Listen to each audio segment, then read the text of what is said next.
నమస్తే, welcome to our channel. నేను పద్మిని, ప్రస్తుతం పాటు సోషల్ యాక్టివిస్ట్ కృష్ణ కుమారి గారు ఉన్నారు. మాట్లాడదాం. మేడం నమస్తే. మేడం, కొండా సురేఖ గారు సంచలనమైనటువంటి ఆరోపణలు చేశారని ఖచ్చితంగా చెప్పుకోవచ్చు. కేటీఆర్ గారి మీద ఆవిడ చేసినటువంటి వ్యాఖ్యలు అటు సినీ ఇండస్ట్రీ నుంచి ఘాటుగానే స్పందనలు వస్తున్నాయి, రాజకీయాల పర్సన్స్ నుంచి కూడా, డెఫినెట్ గా పొలిటీషియన్స్ నుంచి కూడా ఘాటుగానే విమర్శలు వస్తున్నాయి. ఏంటంటే ఆవిడ సమంత అండ్ నాగ చైతన్య విడిపోవడానికి ప్రధానమైన పాత్ర పోషించింది కేటీఆర్ గారని, ఎంతో మంది యంగ్ హీరోయిన్స్ పెళ్లిళ్ళు చేసుకుని ఇప్పుడు ఇండస్ట్రీని వదిలి వెళ్ళిపోవడానికి మేజర్ గా కేటీఆర్ గారు రోల్ ప్లే చేస్తున్నారు అని చాలా ఓపెన్ గా మాట్లాడేసినటువంటి వైనాన్ని ఎలా చూడొచ్చు, ఎలా అర్థం చేసుకోవచ్చు ఈ అంశాన్ని? కేటీఆర్ గారి రియాక్షన్ ఎలా ఉంటుంది అనుకోవచ్చు? అసలు ఏమిటి ఈ నేపథ్యం? అసలు ఈ తేనె తుట్ట ఇప్పుడు కదిలింది కాదండి. పోయినసారి ఫోన్ ట్యాపింగ్ అప్పుడే ఈ తేనె తొట్టి కదిలింది. చాలా లీకులు బయటకు వచ్చాయి. ఫోన్ ట్యాపింగ్లో మేము మాట్లాడారు. అప్పుడు ఒక రకంగా సమంతకి, నాగ చైతన్యకి విడాకులు జరగటానికి ఈ ఫోన్ ట్యాపింగ్ కూడా ఒక కారణము అని చెప్పి మాట్లాడిన వాళ్ళల్లో నేను కూడా ఉన్నాను. అప్పట్లో ఏంటి అంటే హీరోయిన్ల ఫోన్లు ట్యాప్ చేసి వాటి ద్వారా వాళ్ళతోటి స్నేహాన్ని కేటీఆర్ పెంచుకున్నాడు అనేది వచ్చింది బయటికి. అలా వచ్చిన కారణంగా ఇప్పుడు ఆవిడ్ని చేనేత అంబాసిడర్గా చేయడం, సమంతని కేటీఆర్తో చాలా సన్నిహితంగా ఉన్నట్లుగా మీడియాలో వార్తలు వచ్చినాయి. చాలా వరకు పుకార్లే ఉంటాయండి, వాస్తవాలు చాలా తక్కువ, పుకార్లు చాలా ఎక్కువగా ఉంటాయి. అందుకని అసలు వాటిని మనం మైండ్ చేయాల్సిన అవసరం లేదు. మొదటి పాయింట్, ఒకవేళ చెయ్యాల్సి వస్తే కూడా మనకి ఏదైనా ఒక ఆథెంటిక్ సోర్స్ ద్వారా ఒక విషయం తెలిస్తే మాట్లాడుకోవాలి, కానీ అదర్వైజ్ మాట్లాడకూడదు. సరే, ఆ రోజు ఫోన్ ట్యాపింగ్ విషయాలు బయటకు వచ్చినప్పుడు సినిమా హీరోయిన్లతో ఫోన్ ట్యాపింగ్ చేయించుకున్నాడు, సినిమా హీరోయిన్ల ఫోన్లు ట్యాప్ అయ్యాయి అనే విషయం విచారణలో ఉన్నవాడు చెప్పటం వల్ల మేమందరం మాట్లాడాల్సి వచ్చింది. అది 4 రోజులు మాట్లాడడం అయిపోయింది, కామ్ డౌన్ అయిపోయింది. ఇప్పుడు మళ్ళీ ఎందుకు ఇంత దుమారం రేగింది అంటే, పడుకున్న గాడిదని లేపి తన్నించుకోవడం అంటారు కదా, అలా జరిగింది ఇప్పుడు సురేఖ గారి విషయం. కొండా సురేఖ గారి ఎవరు గాడిదని కాదు, ఇది సామెత. ఆవిడని అనవసరంగా రెచ్చగొట్టారు వీళ్ళు. ఇప్పుడు ఆవిడ రెచ్చగొట్టారు అంటే నేను ఒక సామెత రూపంలో చెప్పానమాట. పడుకున్న గాడిదని లేపి తన్నించుకోవడం అంటే, అసలు పడుకునే దాన్ని పడుకునేయచ్చు కదా, లేపడం దేనికి, దాంతో తన్నించుకోవడం ఎందుకు?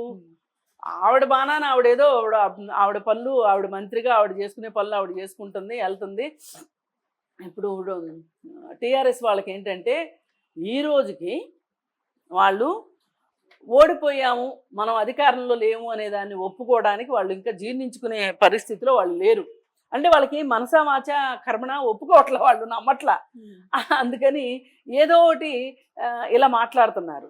బాధ్యతాయుతమైన ప్రతిపక్షంగా ఉండండి బాబు అని చెప్పి ప్రజలు వాళ్ళకి కొన్ని సీట్లు ఇస్తే అది వదిలేసి వీళ్ళు అవాకులు చవాకులు పేలుతున్నారు. అసలు ఇవిడ ఇలా మాట్లాడడానికి కారణం అదే, అక్కడికే వస్తున్నా. ఏంటంటే ఈ మధ్యకాలంలో చేనేతలకి సంబంధించి వాళ్ళ అభ్యున్నతి కోసం వాళ్ళ చేనేత కార్పొరేషన్ ద్వారా పేదలైన చేనేత కళాకారులకి వాళ్ళకి వడ్డీ లేని రుణాలు, అలాగే పెన్షన్లు, లేదు కొంత పెట్టుబడి సాయం అందించటము, అంటే చేనేతకు పెట్టుబడి పెట్టుకోవడం, ఇలాంటి రకరకాల విషయాలు తెర మీదకి వచ్చినాయి. దానికి సంబంధించి వాళ్ళతోటి ఆవిడ మీటింగ్లు పెట్టుకొని మాట్లాడుతూ ఉన్న సందర్భంలో అదే మీటింగ్లో హరీష్ రావు కూడా ఉన్నారు. హరీష్ రావు కూడా ఉంటే వాళ్ళు ఒక మాలను తీసుకొచ్చి ఇచ్చారు, ఎవరు కార్మికులు, చేనేత కార్మికులు. ఆ మాలని ఆవిడకి ఇస్తూ, అక్క మీ మీద చాలా బాధ్యత పెడుతున్నాము, మీరు వాళ్ళ సంగతి మీరు పట్టించుకోండి, వాళ్ళకి చేయగలిగిన సాయం చేయండి, వాళ్ళు చాలా కష్టాలు పడుతున్నారు అని చెప్పి అన్నాడు. ఎవరు? హరీష్ రావు. దీనికి వీళ్ళ సోషల్ మీడియా విభాగం ఉంటుంది కదా, దుబాయ్ నుంచి కొంతమంది, హైదరాబాద్ నుంచి కొంతమంది ఈవిడ పైన అసభ్యకరమైన కామెంట్లు చేశారు. హరీష్ రావు అక్క అని సంబోధించినప్పుడు హరీష్ రావు ఈవిడ మెళ్ళలో మాలేశాడు అని కొంచెం నీచంగా మాట్లాడారు. మాట్లాడితే అసలే ఫైర్ బ్రాండ్ మన సురేఖ అక్క, ఆమె ఎవరిని ఉపేక్షించదు. ఆఖరికి కేసీఆర్నే నీళ్లు తాగిచ్చిన వ్యక్తి ఆవిడ. మరి ఆవిడ ఎందుకు ఊరుకుంటుంది చెప్పండి? అసలు మీ సోషల్ మీడియాలో మీ ప్రచారాలు చూస్తుంటే చాలా జగుప్స కలిగిస్తున్నాయి. ఎందుకు ఈ సోషల్ మీడియా ప్రచారాలు? వీళ్ళు చేశారని వాళ్ళు చేయటం, వాళ్ళు చేశారని వీళ్ళు చేయటం. స్ట్రైట్గా మాట్లాడుకోండి ఏదన్నా ఉంటే. అసలు సోషల్ మీడియాలో ముసుగు దొంగల్లాగా ప్రచారాలు చేయటం ఎంతవరకు కరెక్టు? వీళ్ళేమో కవితను అనటము. కాకపోతే ఇంత మోటుగా ఇంత మొరటుగా ఒక మంత్రి అని కూడా చూడకోకుండా అలాంటి కామెంట్లు పెట్టడం మటుకు చాలా తప్పు చేశారు వీళ్ళు. అయితే ఇంకా ఆవిడ మొదలెట్టి అసలు వీళ్ళు వీళ్ళు ఉగ్గుపాలలో తాగిన దొండాకు పసతో సహా కక్కిస్తుంది ఇప్పుడు. అందులో భాగంగా ఫోన్ ట్యాపింగ్ పట్టుకొచ్చింది, అది పట్టుకొచ్చి ఇది పట్టుకొచ్చి వీళ్ళని అసలు ఇక 30 తిప్పలు ఇక ఏమి లేదు, ఇక రచ్చబండ చేస్తుందంటే రచ్చబండ చేస్తుంది సురేఖక్క. వీళ్ళు అనుకోవాలి అనవసరంగా సురేఖతో పెట్టుకున్నాం మనము అని. అసలు ఎవరితోనైనా అసలు ఈ విధంగా ఎవరితోనూ పెట్టుకోకూడదు అంటే సాఫ్ట్ టార్గెట్స్ తో పెట్టుకోమని కాదు నా ఉద్దేశం. ఎవరితో అయినా పెట్టుకోకూడదు. కానీ మనము ఎవరిని గురించి అంటున్నాము అనేది కొంచెం అంటే కొంచెం ఒక ఎరుకు ఉండాలి. ఇప్పుడు ఆవిడ ఎక్కడి నుంచి మాట్లాడుతుంది, ఏమేం మాట్లాడుతుంది ఆవిడ అసలు? ఒకప్పుడు రేవంత్ రెడ్డి మా ముఖ్యమంత్రి గారు అసెంబ్లీలో ఈ అక్కల వల్లే నేను నష్టపోయాను, నన్ను ముందుకు తోసి వాళ్ళు ఇచ్చేశారు అని చెప్పి సబితా ఇంద్రారెడ్డి వాళ్ళ గురించి మాట్లాడినప్పుడు అసలు కేటీఆర్ వీళ్ళందరూ చాలా ఇష్టం వచ్చినట్టు మాట్లాడారు రేవంత్ రెడ్డి మీద. ఏంటి అసలు నీకు గౌరవం ఉందా లేదా, ఆడవాళ్ళంటే నీకు గౌరవం ఉందా లేదా, అసలు నువ్వు ఎట్లా మాట్లాడతావు, అది ఇది అని చెప్పి. ఇప్పుడు వీళ్ళు కనీసము బయటకు వచ్చి ఖండించాలి. హరీష్ రావు ఖండించాడు కనీసం, కేటీఆర్ కూడా ఖండించట్లేదు. అందుకుని కేటీఆర్ని వేసుకుంది ఈవిడ. వేసుకొని ఫోన్ ట్యాపింగ్ ఒక పెద్ద ఆయుధం వాళ్ళకి. వీళ్ళు చేసింది చాలా తప్పు. ఆమె ఏమంటుంది, అసలు సమంతకిను నాగ చైతన్యకి విడాకులు అవ్వడానికే కేటీఆర్ కారణం. అలాగే రకుల్ ప్రీత్ సింగ్ త్వరగా పెళ్లి చేసుకుని వెళ్ళిపోవటానికి కూడా అసలు ఆమెను సినిమాల్లో నటించడానికి వీల్లేదన్నాడు. ఇప్పుడు రేవ్ పార్టీస్ గురించి కూడా రేవ్ పార్టీల గురించి కూడా ప్రస్తావించింది. ఏంటి అంటే కేటీఆర్ డ్రగ్స్ తీసుకుంటాడని చాలా మంది ఆరోపిస్తున్నారు. దానిలో భాగంగానే ఇప్పుడు రకుల్ ప్రీత్ సింగ్ తమ్ముడు మొన్న ఈ మధ్య డ్రగ్స్ సరఫరా చేస్తా దొరికాడు. అప్పుడు కూడా అన్నారు, చూసారా ఆ రోజు మేమంటే కాదన్నారు, రకుల్ ప్రీత్ సింగ్ తోటి స్నేహం చేసింది డ్రగ్స్ కోసమే కేటీఆర్, ఆమె తమ్ముడు కూడా డ్రగ్స్ దీంట్లో దొరికాడు కదా, కాబట్టి కేటీఆర్ డ్రగ్స్ తీసుకుంటాడు అని. ఇవన్నీ ఏంటి అంటే మరి ఇదంతా జరుగుతూ ఉంటే ప్రకాష్ రాజ్ గారు వచ్చేసేసి అసలు సినిమా ఇండస్ట్రీ మీద ఇట్లా అవాకులు చవాకులు పేల్తారా, చిన్న చూప, ఎందుకు మా మీద ఇట్లా మాట్లాడతారు అన్నాడు. మరి ఒకంత ప్రకాష్ రాజ్ గారు ఏ మాటకు ఆ మాట టీఆర్ఎస్కి కొంచెం వంతపాడే రకంగా మొదటి నుంచి ఆయన వంతపాడుతానే ఉన్నాడు. ఆ వంతపాడే క్రమంలో మరి ఇప్పుడు సినిమా ఇండస్ట్రీ వాళ్ళు ఏమంటున్నారు, మరి ఈ రోజు నీకు అంత పొడుచుకొచ్చింది, కోపం వచ్చింది, ఆ రోజు సినిమా ఇండస్ట్రీలో వాళ్ళందరూ డ్రగ్స్ తీసుకుంటున్నారు అని చెప్పి అందరినీ వరుసగా నుంచోబెట్టి వాళ్ళ జుట్టు తీసి వాళ్ళ గోళ్ళు తీసి వాళ్ళ బ్లడ్ శాంపిల్స్ తీసుకొని అన్నీ చేశారు వాళ్ళు. చేసి అంతా అయిపోయాక అసలు ఏమీ లేదని తేల్చేశారు. మరి అప్పుడు పోలేదా మన పరువు, నువ్వు అప్పుడు ఎందుకు మాట్లాడలేదు అని. అంటే ఇదంతా ఎలా ఉంటుందంటే పబ్లిక్లో మాట్లాడేటప్పుడు మనం ఒకంత సంయమనంతో కొంత విషయ జ్ఞానంతో ఆథెంటిక్ సోర్స్ ద్వారానే మాట్లాడాలి. కొన్ని అంశాలు విచిత్రంగా అనిపిస్తాయి. అప్పుడేదో మాట్లాడలేదంటే పిల్లకి గోచిక్కి ముడి పెట్టినట్టు, అప్పుడు మాట్లాడలేదు కాబట్టి ఇప్పుడు మాట్లాడకు అంటే ఇప్పుడైనా మాట్లాడారు అని అనుకోకూడదు. అంటే సినిమా ఇండస్ట్రీలో ఉన్న మహిళలు అంటే అంత చిన్న చూప అని ఆయన ప్రస్తావించడం జరిగింది. దీన్ని కూడా తప్పు పట్టాల్సిన అవసరం ఉందంటారా? ఉంది లేదు అని కాదండి. ఇప్పుడు ఎట్లా అయిపోయిందంటే సమాజంలో ఒకటి మాట్లాడారు అంటే ఈ మాట్లాడిన దాని వెనకమాల ఉద్దేశం ఏమై ఉంటుంది, ఇది సమాజానికి పనికొచ్చేదా, మంచా చెడా అని ఎవ్వరు ఆలోచించట్లా. వాళ్ళు ఖండించారు కాబట్టి నేను సమర్థిస్తా, వీళ్ళు సమర్థించారు కాబట్టి నేను ఖండిస్తా అంటే ఒక నెట్ట నిలువుగా చీలిపోయారు మనుషులు. చీలిపోయిన తర్వాత ఇలాగే ఉంటాయి. ఇప్పుడు వీళ్ళ కాన్షియస్కి వీళ్ళ మనసులో వీళ్ళకి తెలుసు మనం మాట్లాడేది కరెక్ట్ కాదని వీళ్ళకి తెలుసు. కానీ వాళ్ళు అవునన్నారు కాబట్టి నేను కాదనాలి, వాళ్ళు కాదన్నారు కాబట్టి నేను అవుననాలి. అసలు నేను కాదనడానికి అవుననడానికి బేసిస్ ఏంటి? నా అభిప్రాయాన్ని నేను ఆత్మవిశ్వాసంతో వెన్నుముక తోటి ధైర్యంగా మాట్లాడడం ఎట్లా అనేది ఎవరు ప్రాక్టీస్ చేయట్లా. ఎందుకంటే అలా మాట్లాడితే వీళ్ళకి పనులు కావు, వీళ్ళకి అవకాశాలు రావు, వీళ్ళ పబ్బాలు వీళ్ళకి గడవవు. కాబట్టి ఎవరో ఒకళ్ళ పంచం చేరాలనుకుంటారు. ఇప్పుడు ఎక్కడో దాకా ఎందుకు, ఇప్పుడు మీడియాలో మాట్లాడే చాలామంది కళ్ళకు కనిపెట్టినట్టు నేరస్తులు అని కనిపిస్తుంటే కూడా నేరస్తులు వెనకేసుకొస్తున్న వాళ్ళు ఉన్నారు. మరి వీళ్ళని ఏమనాలి చెప్పండి. ఇప్పుడు జానీ భాష ఉన్నాడు. జానీ భాష 16 ఏళ్ళ అమ్మాయిని అత్యాచారం చేశాడు అని అతని మీద పోక్సో కేసు పెట్టారు. దాని గురించి ఆ అమ్మాయి చెప్పొద్దా, నాకు ఇప్పుడు 16 ఏళ్ళే, నన్ను అత్యాచారం చేస్తే పోక్సో కేసు పడుతుంది అని ఆ అమ్మాయి చెప్పాలంట. అంటే అసలు ఎక్కడి నుంచి ఎక్కడికి వెళ్తున్నాయో చూడండి. ఇందాక మీరు అన్నారే గోచికి పిల్లకి ముడేసినట్టు, అలానే ఉంది కదా. అంటే బాధ్యత మొత్తం ఒకళ్ళ మీద నెట్టేయడం అనమాట. అంటే మనము డిసైడెడ్గా మనకున్న సొంత ప్రయోజనాల దృష్ట్యా మనం కొంతమంది ప్రయోజనాలను కాపాడాలనుకుంటున్నాం, కొంతమంది వైపు ఉండాలనుకున్నాం కాబట్టి వాళ్ళకి అనుకూలంగా మనం మాట్లాడాలి. వాళ్ళు ఎంత వెధవలన్నా అవనివ్వండి, ఎంత దోషులన్నా అవనివ్వండి, వాళ్ళు ఎన్ని మురికి పనులన్నా చేయనివ్వండి, నీ ప్రయోజనం నీకు గడుస్తుంది కదా అన్న యాంగిల్ తప్పితే వేరేది కదా. ఇప్పుడు ఇట్లా అయితే తప్పండి. ఇట్లా మాట్లాడితే ఎట్లా, అసలు మీరు ఇంక బయటకు వచ్చి మాట్లాడటం ఎందుకు?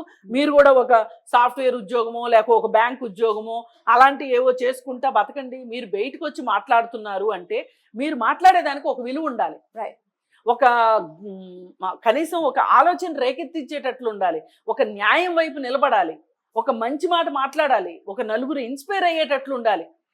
కనీసం నీకు ఇవన్నీ జరగకపోయినా నేను మాట్లాడిన మాట వల్ల నాకు ఒక ఆత్మతృప్తి కలిగిందనైనా ఉండాలి. ఎందుకు ఆత్మవంచన చేసుకుంటున్నారో అర్థం కావట్లా.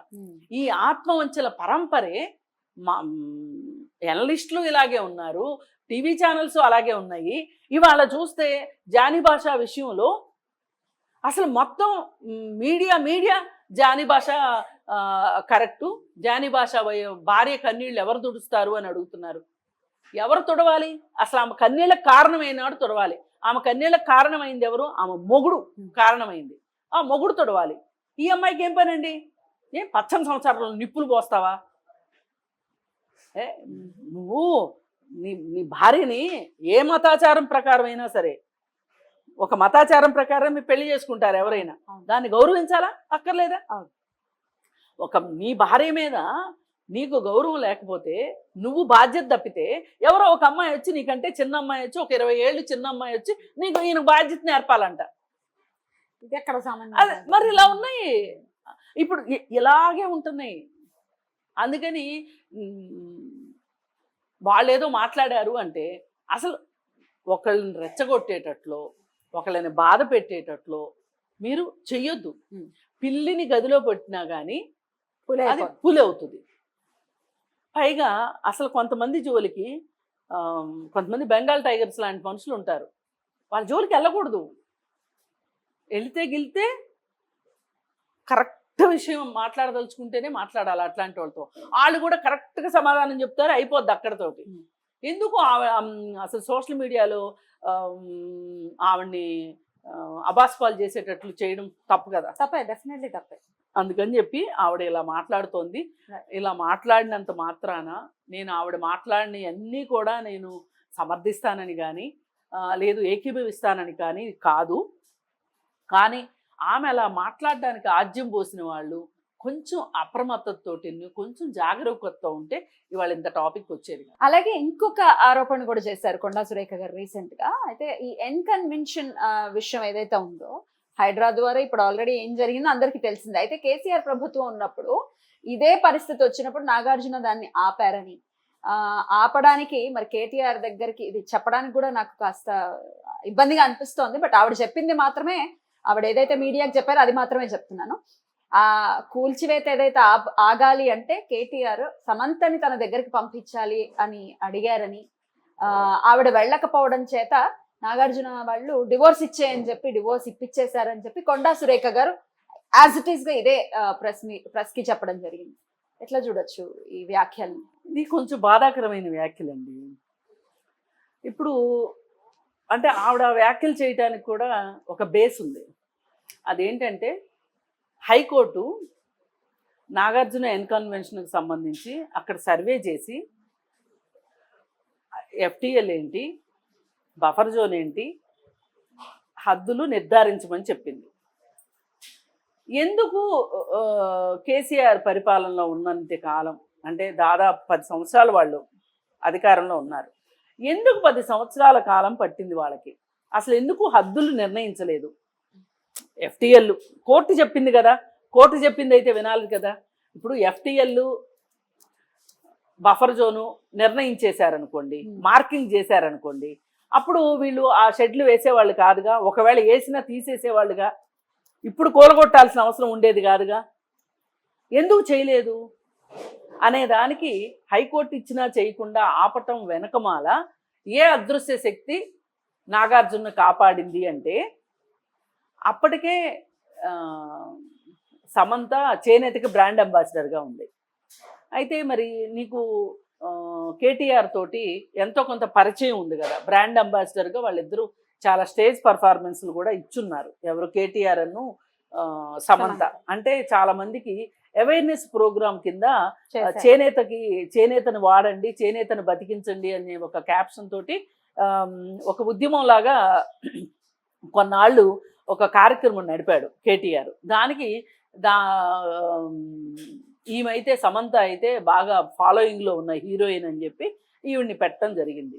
బహుశా నాగార్జున అడుగుండొచ్చు, ఏమనంటే నీకు కేటీఆర్తో పరిచయం ఉంది కదా, కొంచెం మాట్లాడి ఆపిచ్చి పెట్టు అని అనుండొచ్చు తప్పితే, అంతేగాని ఇలా ఈవిడ ఆరోపించినట్లుగా నాగార్జున చెప్తాడని కానీ కేటీఆర్ కోరుతాడని కానీ నేనైతే అనుకోవట్లేదు. కాకపోతే మరి ఇలా ఈవిడ వ్యాఖ్యానించడం వెనకమాల ఈవిడ మనసు ఎంత గాయపడితే, ఎంత బాధపడితే ఇలాంటి ఆరోపణలు చేస్తున్నారో మనం అది కూడా కొంచెం సానుభూతితో అర్థం చేసుకోవచ్చు. ఇప్పుడు కేటీఆర్ కి తర్వాత సురేఖ గారికి ఉన్నటువంటి ఇబ్బందుల రీత్యా, వాళ్ళిద్దరికి ఉన్నటువంటి వైరం రీత్యా ఈ టాపిక్ అనేది స్క్రీన్ మీదకి వచ్చింది. సమంత ఇష్యూను మళ్ళీ ఒకసారి తీసుకొచ్చి, ఆల్రెడీ ఆవిడ సఫర్ అవుతున్నారు మెంటలీ, అది అందరికీ తెలిసినటువంటి విషయం. యాజ్ ఎ విమెన్ ఒక అమ్మాయి విషయాన్ని మళ్ళీ ఇట్లా తెర మీదకి తీసుకురావడం ఎంతవరకు సమంజసం? ఒక సోషల్ యాక్టివిస్ట్ గా చెప్పండి. కరెక్ట్ కాదండి. అసలు వీళ్ళు రాజకీయాలకి మహిళల్ని వాడటం ఉంది చూసారా, మహిళల్ని మధ్యలోకి తీసుకురావటం ఉంది చూసారా, వాళ్ళకి ఏ విధంగా వీళ్ళు భాగస్వామ్యం ఇస్తున్నారు. రాజకీయాల్లో భాగస్వామ్యం ఇవ్వట్లేదు, ఉద్యోగాల్లో భాగస్వామ్యం ఇవ్వట్లేదు, వాళ్ళకి జరిగే కుటుంబ హింసకి వీళ్ళు న్యాయం చేయట్లేదు. మద్యపానం ద్వారా బోలెడు హింస జరుగుతుంది మహిళల మీద, పురుషులు మద్యపానం చేయటం వల్ల కుటుంబ హింస. అలాగే పెరిగిపోతున్న ధరలు, కుటుంబాలను నడపలేక మహిళలు సతమతం అవుతున్నారు. ఇలా మహిళలకి వాళ్ళు చదువుకునే పరిస్థితులు కల్పించట్లేదు, వాళ్ళకి ఉద్యోగాలు వచ్చే పరిస్థితులు కల్పించట్లేదు. అసలు మహిళలతో ఓటేయించుకోవడం తప్పితే మహిళల కోసం ఏం చేస్తున్నారు వీళ్ళు రాజకీయ నాయకులు? ఏమీ చెయ్యకపోగా వాళ్ళని ఈ విధంగా మహిళల యొక్క గౌరవానికి భంగం కలిగించేలాగా మాట్లాడడం అనేది మటుకు చాలా అన్యాయం. అంటే అయ్యుండి మళ్ళీ ఒక ఉమెన్ అయ్యుండి అసలు రాజకీయ నాయకులు మహిళలకు చేయాల్సింది చెయ్యకపోగా వీళ్ళకి అవసరమైనప్పుడల్లా మహిళలను వాడుతున్నారు. వాళ్ళ అవసరాల కోసమో వాళ్ళ ప్రయోజనాల కోసం వాడుతున్నారు. ఇది ఆడవాళ్ళు వాడినా తప్పే, మగవాళ్ళు వాడినా తప్పే. ఇప్పుడు ఇలాంటి నీచమైన వ్యాఖ్యలు, ఇలాంటి వ్యాఖ్యలు మగవాళ్ళు చేసిన తప్పే, ఆడవాళ్ళు చేసిన తప్పే. ఎవరు చేసినా దీన్ని ఉపేక్షించడానికి వీల్లేదు. పైగా ఇప్పుడు ఆవిడకి విడాకులు అయిపోయి కూడా దాదాపు 2 సంవత్సరాలు అయిపోతున్నట్లుంది. అయిపోయాక ఇంకా అసలు ఈ రోజు మాట్లాడుకోవడం, ఈ రోజు దాన్ని మానని గాయాన్ని మళ్ళీ గుర్తు చేయడము, ఏదేమైనా ఒక మంత్రి స్థాయిలో ఉండి, ఒక మహిళా మంత్రి స్థాయిలో ఉండి ఇంత డీప్ రూటెడ్ కామెంట్స్ చేయటం మట్టుకు అది ఇప్పుడు నీ గౌరవాన్ని కాపాడుకోవడం కోసం ఇంకొక స్త్రీ గౌరవాన్ని తీయడం కరెక్ట్ కాదు. ఇప్పుడు ఆయన సినిమా యాక్టర్లతోటి చాలా సరస సల్లాపాలు చేశాడు అని మీరు అనుకుంటే ఒక మాట అనండి,